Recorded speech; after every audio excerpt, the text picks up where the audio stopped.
Welcome back, guys, to the Action Filmmaking Decoded podcast. I'm your host, Darren Tun.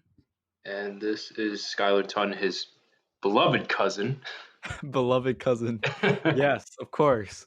As promised, this episode is another John Wick breakdown. This one is the subway fight from John Wick 2. If you guys are unfamiliar with this fight, again, you can look this up on YouTube. Just look up subway fight. We're starting all the way from when he starts battling assassins before he reaches the subway. Right. All right, let's start with the violinist. Violinist, right. I think it's very neat how they have, these very random people that are able to blend in, and they're all assassins. Yeah. Whoa, this is cool. Like, I don't know who's really like after me, Who can I trust? I can't trust you. I Exactly. can't trust you. I can't trust anybody. I just gotta run. And they're able to develop this feeling even more into the third movie. But we'll talk about that more later. Yeah. So again, like in our last talk about the fight scene from John Wick 1, he still maintains the same speed and dynamic fighting style because he has the same professionalism, and we actually we could make a direct reference to this, I guess, at the end of this scene in the subway. But let's start with the violinist and Right. the big Korean guy. You Big gotta Korean guy. love him. You gotta love him. Is he Korean? Yeah, I'm pretty sure he's Korean. He looks Korean, to my He knowledge. also reminds me of like sumo wrestler. You know what I'm saying? Sumo wrestler. Yeah. All right. So it starts with the violinist. Yeah, It starts with the does. Yeah. violinist. So John is walking past the violinist, and she shoots him in the back 3 times. And Oh, it's this is really with also to that. note that this is when he had the bulletproof suit jacket, right? Yeah, this is when he had the bulletproof blazer. Let's call it that. Mm-hmm. So the first initial shots, well, it didn't hurt him. It didn't make him bleed. But these 3 shots you could also take as the efficiency that John has sort of. It's very present in the Assassins community, if you can call it that. Yeah. So he gets shot in the back 3 times. Let's talk And about this gun too, this violin gun that she has. yeah, that I actually can't say much on that. Do you want to expand more on that? Because I thought it was cool, but that's about it. Yeah, no, it's just awesome. Like, how does she even hold like? How does she even have the violin, the gun inside the violin? I think it's kind of like during the Cold War, they had like these poison dart umbrellas and these suitcase guns. I guess they find some way to mount them or hide Right. them in there, and then they just take them out and use them. So Yeah. that's it is cool. It is a good form of I guess miniature world building. Mm-hmm. But that's a whole different topic of its own. So yeah, she shoots him in the back 3 times, and then he continues, and he disarms her after she tries to land a backswing kick. That's what we call it, Taekwondo. And really from there, the scene cuts into his first encounter with the big Korean guy, where he just decks him in the face and John falls over. Yeah. He just puts his arm out, ever so casually. And he decks him. Yeah, literally decks him. Yeah. It's certainly unusual to see a fight scene with let's call him a plus size combatant. All right. Yeah. um, it's I think it's that's one very of the very first things you notice about this fight. This guy's very large. He's a very yeah. large man. Not to use the F word, but he is very large. Yeah. He's a very large guy. He's a big guy. and they make that pretty apparent early on. They show like this huge height difference between John Wick and this guy, just his brute strength, about how like he's able to just throw him through the glass so effortlessly, you know? Yeah. Um, I know that they have used, big, large set fellows like this Korean guy in fight scenes to like show like, oh, this guy is big and tough. It's going to take a lot more than usual to bring him down. But Yeah. in this sense, they really are able to exemplify that. And um, I think that they really took advantage of it, because if you've ever seen that video with I think the 70 kilogram guy versus the 562 kilogram guy, uh, Mhm. that small guy is just not able to do a single thing to him. No matter how directly he attacks him, no matter where he hits him, he just can't get through those layers of um, heavy flesh. Yeah, Right. we're not going to use the F word here. That would be very uncouth. Okay. Um, but they do take advantage of that very well, and I think that it makes a very interesting fight. Yeah. So back to the violinist. Um, she's able to get back her gun somehow, and she's able to shoot John inside of his bulletproof blazer. So she gives him two gunshot wounds in the side. But after this, he's pretty easily able to disarm her and pin her to the ground. And that scene cuts to it cuts to the Asian assassins that are after him. Um, how should I describe them? It's the three guys, the Yeah. the Chinese guys, I think. Um, so one of them is kind of stalking him. I actually no. Before I talk about that, I do want to note that they I like how they made John stop to check on his wound. They took a lot of time with that, and then they left that scene with the bloody handprint on the wall. Mhm. And I think I think that does a lot to set the mood of, well, tension and suspense. You know that he's going to get out alive, but part of it, you know that he's going to have to fight his way out, and it's not going to be pretty.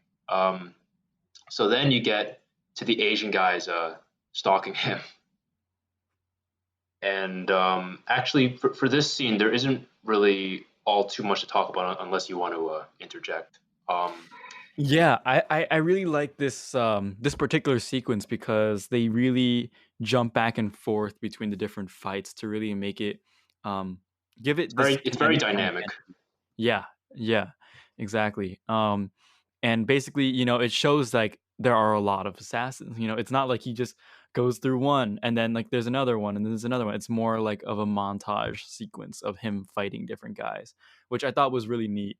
Um, Normally montage sequences are put in there to condense large amounts of time into shorter amounts of time, and I thought this particular sequence did a pretty good job at doing that, especially after he battles these two guys and they have a pretty violent, I would say violent showdown with a pencil.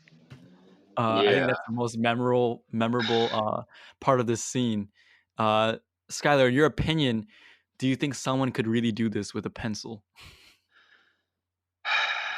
Well, um, I have never been able to test this out, but and I doubt that I ever will. But if the pencil is sturdy enough, not like one of those cheap, I don't know, the what one of the cheap big pencils. If it's sturdy enough, it could definitely go through someone. Yeah, But with the amount of force that John Wick puts into these strikes, it might actually break. But break the pencil, right? Yeah. yeah, I do think before you were making a comparison to the Joker scene from The Dark Knight with how he Mhm. did the pencil trick too. How do you think that they pulled it off in John Wick? Because they probably had an easier time doing it because, well, first off, they did a shot very carefully where his hand covers the pencil, Mhm. and you can sort of see that the guy's head doesn't go all the way. Well, okay, the pencil doesn't go all the way into the guy's head. So, what do you think about how they did that? Yeah. So, just like going back to when I was talking about the scene from The Dark Knight, if you guys haven't seen it, there's a scene from The Dark Knight where the Joker actually has a pencil, and it's called the pencil trick, and basically he takes a henchman, he slams his head straight into the pencil, and supposedly it went to his eye socket. In this scene, they show everything. So my guess is that it's some sort of VFX, I think.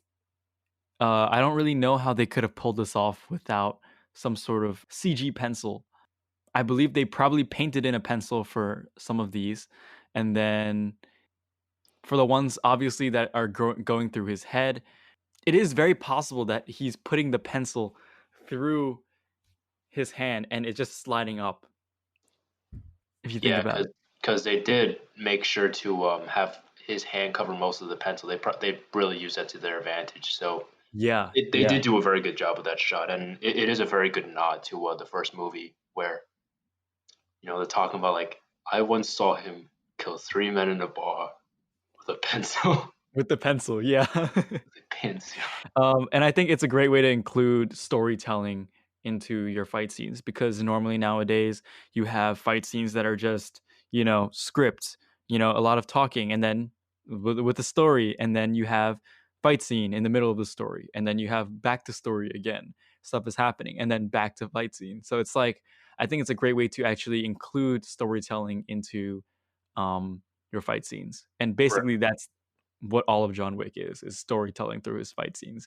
You could tell more about John Wick, through his fight scenes than if he is just standing there and, giving a piece of dialogue. I feel like you could tell a lot about who he is, his fighting style, um, just everything about him. Yeah. Right. Really, there are two kinds of fight scenes. There are the very flashy ones where really it's a showcase, and then there's the ones that are set in the story the most. They're dramatic.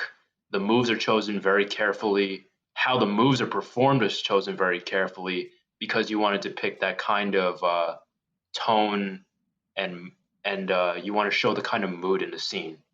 And I think that when we're talking about John Wick, there isn't just rage behind his strikes. The manner that he's doing it shows his, for the lack of a better term, assassin heritage. I think that's really good world building, in my opinion. Um, but yeah, after this scene with the Chinese guys, the ones that he killed with the pencil, he is able to finish off the uh, the large Korean man, and The it large takes man. it takes Yeah. two headshots, and I what I like about this is like the change in mood when he just like shoots him in the head and then the guy just his face just goes blank. He's like, you know. yeah, Um and then I love how when he's walking away, the guy is just getting back up again because it's just like what? Like how is he still alive?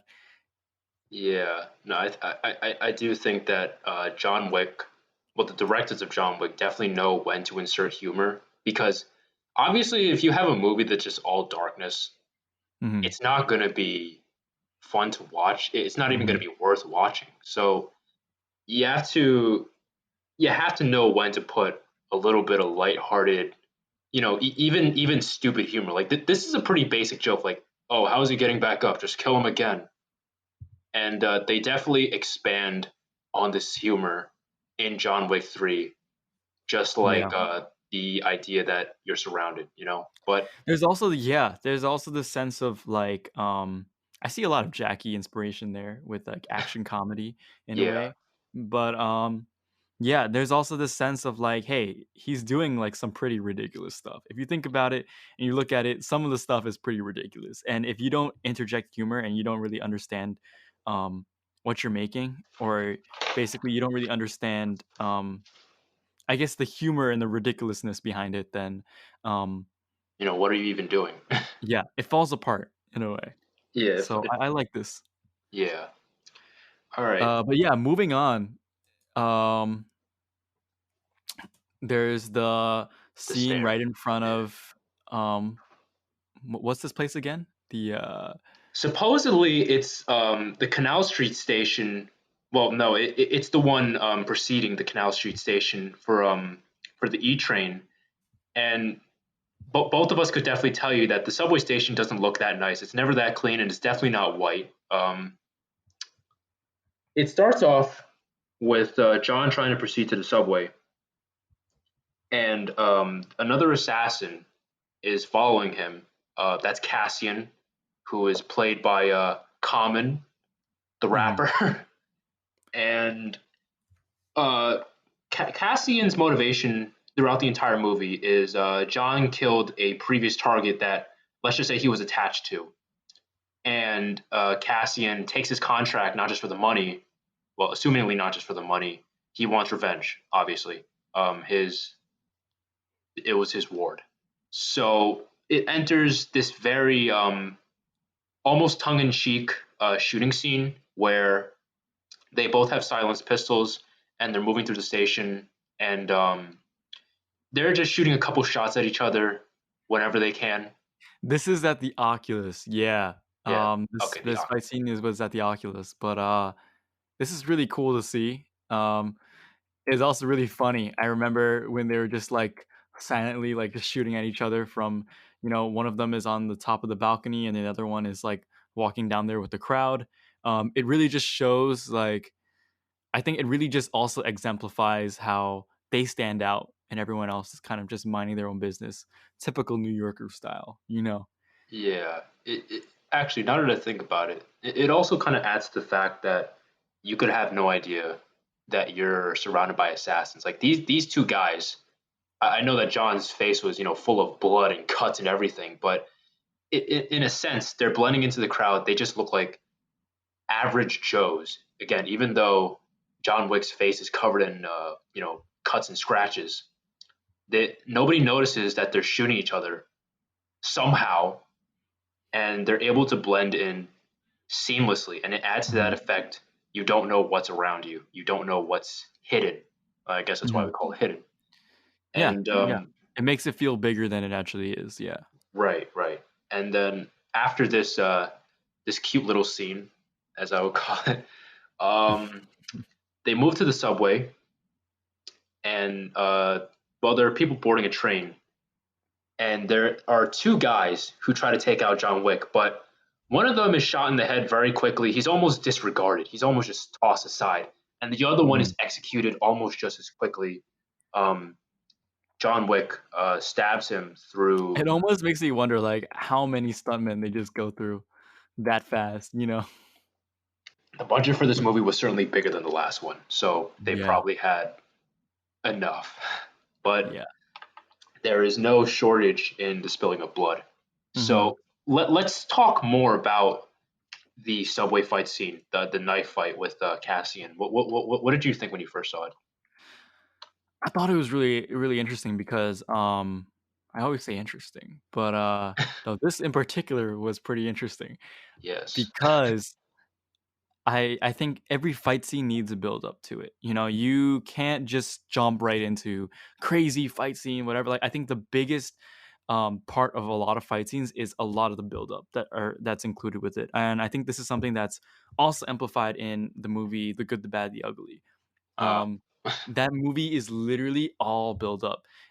If you watch it like how much fighting actually happens, it's probably like there's like a 10-second blip of fighting and like this whole like 5-10 minute wait until anything like actually happens.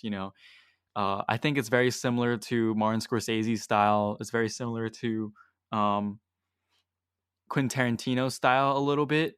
But I'd say just like deaths, just happen very quickly in those movies opposed to John Wick.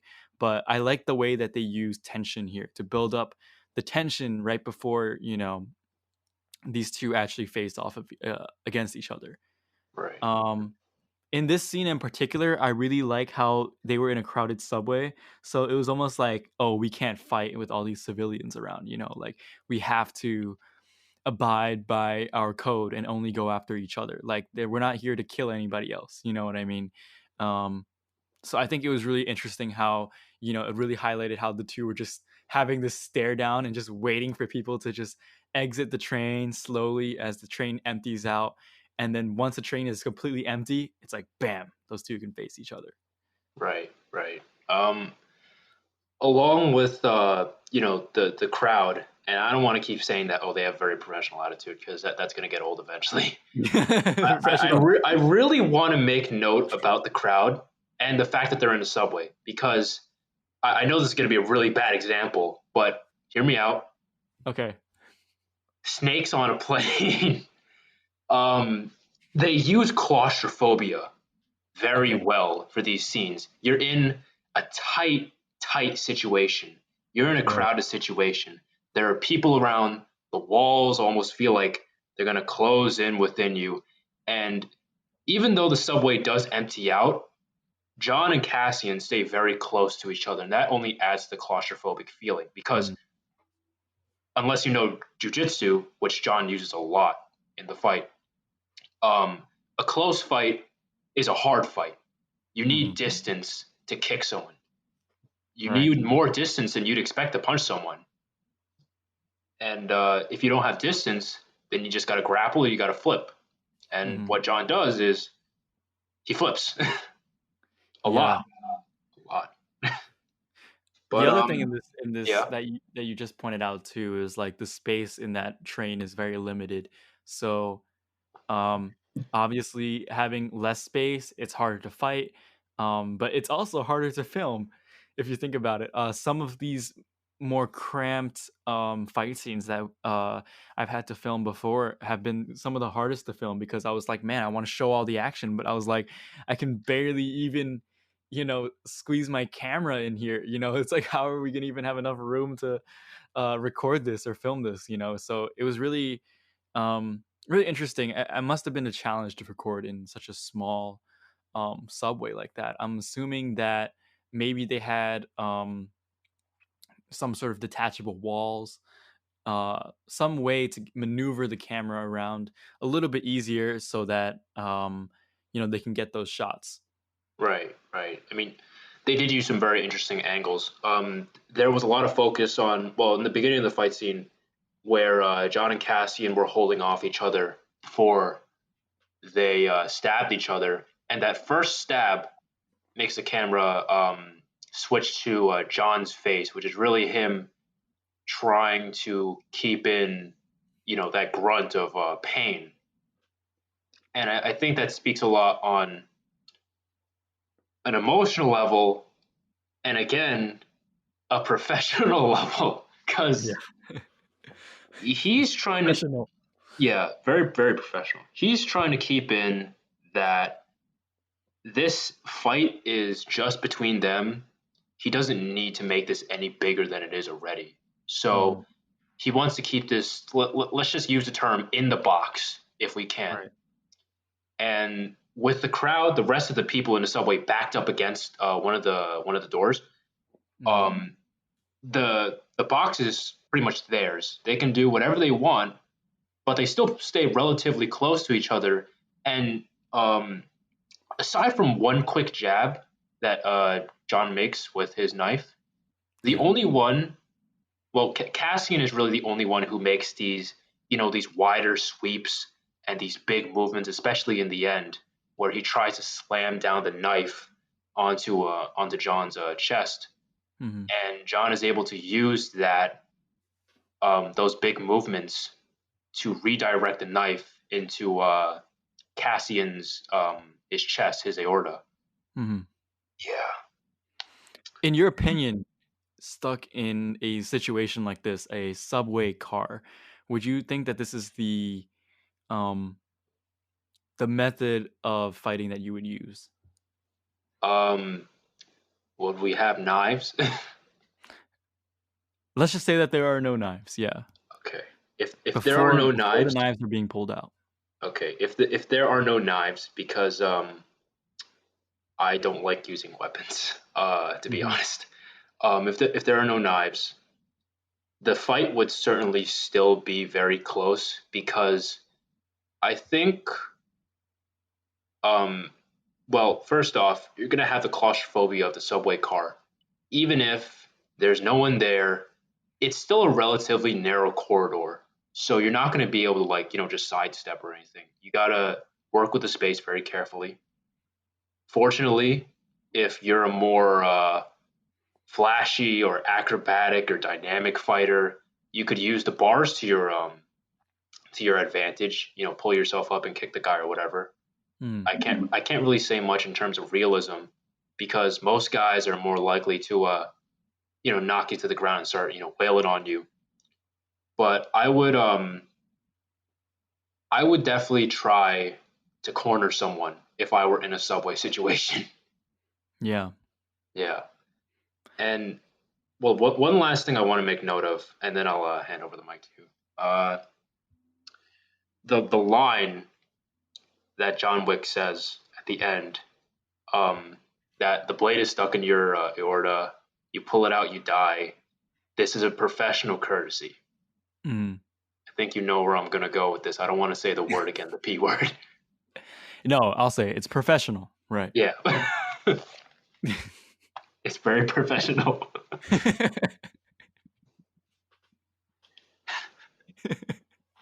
Yeah. He kills him professionally. It's very. All right, guys.